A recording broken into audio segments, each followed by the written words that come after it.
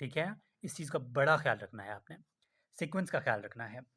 Bio के बाद आपकी मर्ज़ी है, आप केमिस्ट्री पे जाते हैं, फिज़िक्स पे जाते हैं, लेकिन मेरा मशवरा ये है कि आप जो है ना फिज़िक्स और केमिस्ट्री में से एक चुन लेना, मैथ की तरफ ना जाना फ़िलहाल।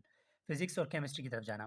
फिज़िक्स में आप सिर्फ़ थ्योरी, फिज़िक्स के भी 2 पोर्शन है ना, न्यूमेरिकल पोर्शन को फ़िलहाल भूल जाना और थ्योरी पोर्शन को कर लेना।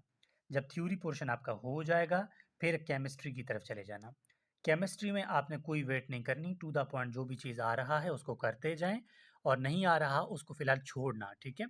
और बाद में केमिस्ट्री के बाद डायरेक्टली रिवर्सल लेना न्यूमेरिकल की तरफ जो भी फिज़िक्स के रहते हैं, ठीक है? साइंस के सब्जेक्ट क्लियर, फिर आप आना इंग्लिश और मैथमेटिक्स में आपकी चॉइस है, आप किस तरफ जाते हैं, लेकिन मेरा मशवरा ये है कि आप मैथ्स की तरफ जाना, ठीक है? मैथ्स में भी जो चीज़ आ रहा है, पहले वो सॉल्व करना, जो नहीं आ रहा उसको लास्ट में करना, उसके बाद इंग्लिश पे चले जाना। जो चीज़ मैथ में ना मैं बताऊँगा आगे कि जो चीज़ समझ नहीं आ रहा उसके साथ क्या करना है। ये सीक्वेंस तो आपने सबने इसी तरह रखना है, ताकि आपका जो पेपर है ना टाइम मैनेजमेंट हो जाए। क्योंकि आपके पास होते हैं टोटल 120 मिनट्स, पास्ट में ऐसा होता रहा है, लेकिन मेबी कल कोई चेंजिंग हो जाए तो मैं कुछ नहीं कह सकता। तो लाज़मी इसके बारे में ना देख लीजिएगा, पूछ लें बल्कि उनसे। ये बात हो गई। नेक्स्ट पॉइंट, हेज़िटेट मत होना। अक्सर आप लोगों के सामने वो ऐलान करेंगे कि इतने मिनट रहते हैं, उतने मिनट रहते हैं, लेकिन आप लोगों ने हेज़िटेट नहीं होना, ठीक है? रिलैक्स होके काम करना है। जो एमसीक्यू समझ नहीं आ रहा उसके साथ आप क्या करें? मिसाल कोई मैथ है, फिज़िक्स है, केमिस्ट्री जो भी है, आपके पास ऐसे 4 ऑप्शंस होंगे। अगर आपके पास, ठीक है, ये कोई एमसीक्यूज़ थे। मिसाल के तौर पर ए है, बी, सी और डी। आपको नहीं पता कि आपने पहले जो क्वेश्चन सर किया, मिसाल ये 41 है, 41 में आपको कन्फर्म है कि ये आंसर बी है, ठीक है? अब इसमें आप कन्फ्यूज़ हैं, मुझे नहीं पता 42 का क्या है। तो ट्रिक्स ये कहते हैं, ठीक है, कि अगर आपको बिल्कुल ब्लाइंड है ना आप, बिल्कुल ब्लाइंड, एक तो ये शक, ठीक है? जो बिल्कुल ब्लाइंड है ना, उसको या तो आपने ए पे लगाना है, ठीक है? या फिर डी पे लगाना है। ये बात मेरा एक आज़मा लेना आप, ठीक है? सी और बी पे मत जाना। जब अगर अगला बी है तो आपने हमेशा ए और डी फॉलो करना है। अगला सी है, ठीक है? मिसाल के तौर पर अगला सी है, तब आपने क्या करना है? तब आपने बी चॉइस करना है। अगर ऊपर वाला आपने सी पे लगाया था, तब आपने देखो ये अगर बी है ना तो सॉरी फिर आपने सी पे ट्राई करना है।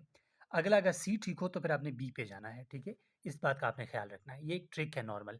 मिसाल के तौर पर ये अगर बी करेक्ट है आपको पता है, ठीक है? फिर आपने क्या करना है? फिर तो आपने ना ए और डी, जब आप कुछ भी नहीं पता, तब आपने इसी तरह करना है। जब मैंने बिल्कुल ये उल्टा बता दिया, अगर ए करेक्ट है, ये अगर वो ए है, ठीक है? तब आपने हमेशा इसको इस तरह कर लेना। ठीक है? ये इस तरह आसान भी हो जाएगा। अगर आपके पास बी करेक्ट है, तो आपने या तो इस पे जाना है, ये नंबर 1 लिख रहा हूँ, ठीक है? या फिर इस पे जाना है, ये नंबर 1, ठीक है? और अगर आपके पास ये सी करेक्ट है, ठीक है? तब आपने सी पे सी ही लगा दें, ठीक है? अगर आपके पास ए करेक्ट है, आप कन्फ्यूज़्ड हैं, तब आप क्या है ना, तब भी आपने सी पे ही आना है। और ये डी है ना, डी को हमेशा बी पे लाना है, ठीक है? अगर आपको कुछ नहीं आता, तब आप इस तरह कर सकते हैं, अदरवाइज़ जैसे आपको सही लगता है। ठीक हो गया? अब ये चीज़ें करने के बाद आपके पास बचता है टाइम। आई थिंक मैंने सारे सवालों के जवाब दिए, लेकिन इतना है कि अपना से बे फॉर्म, सीएनआईसी ये भी ज़रूर साथ ले जाएं, एक क्लिप बोर्ड ले जाएं।